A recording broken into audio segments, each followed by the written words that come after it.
Law 39. Stir up waters to catch fish. Emotion is a weakness in strategy, and anger is a weapon that should be wielded carefully. Staying calm while provoking opponents into emotional reactions creates an advantage, exposing their weaknesses. Shigamun's self-awareness led him to a unique solution, grinding tea while judging cases, to ensure he remained composed, proving that control over one's emotions leads to fairness, power, and respect. Transgression of the law. Napoleon, upon hearing rumors of betrayal, expected his rage to intimidate Talleyrand, but the minister's calm demeanor turned the situation against him. Napoleon's outburst, filled with insults and threats, revealed his instability to his court.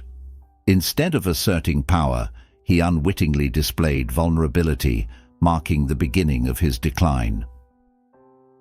This example illustrates how uncontrolled anger signals weakness rather than dominance. Instead of using his power strategically, Napoleon allowed his emotions to dictate his response, which made him look foolish.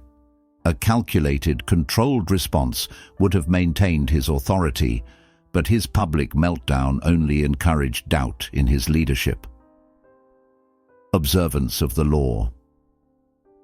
Haile Selassie manipulated his rival, Ras Gugsa, into acting rashly by wounding his pride. Forced into a position where he felt compelled to rebel, Gugsa led an army against Selassie, believing he had the advantage. However, the emperor had carefully orchestrated events to ensure his opponent's downfall, securing his place as Ethiopia's ruler. This example illustrates how provoking an enemy to act impulsively gives you control of the battlefield. Selassie turned his opponent's emotions into a weapon against him, ensuring that when Gugsa made his move, he was unprepared and easily defeated. A master of strategy lets others destroy themselves by their own reckless reactions. Keys to power.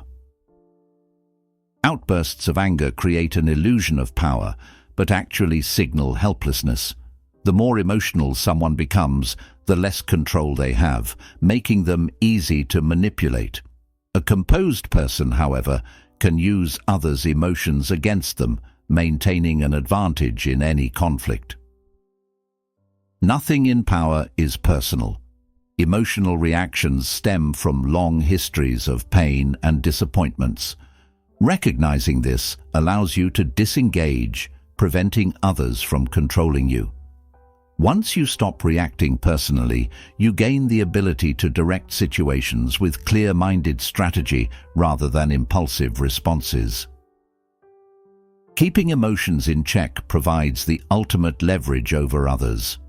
Sun Bin lured his enemy into a trap by making them believe his army was weaker than it was, provoking a reckless attack. Those who know how to stir emotions while remaining untouched by them always emerge victorious. Sometimes the best response is no response. Talleyrand neutralized Napoleon's rage by remaining indifferent, making the emperor look like a fool.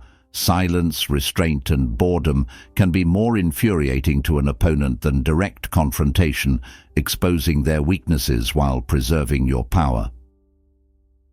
The ability to provoke without being provoked is a rare and potent skill.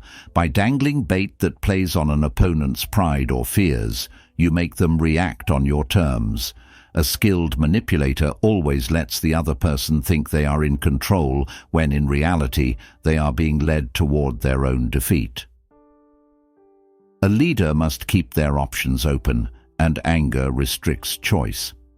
Once emotional, a person becomes predictable and easy to outmaneuver.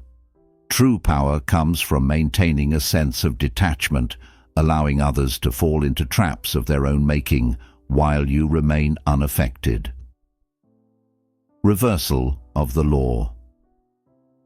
Stirring the wrong opponent can be fatal. The leaders of Tyre mistakenly believed they could provoke Alexander the Great without consequence. However, when they pushed too far, He became obsessed with their destruction, wiping out their city completely.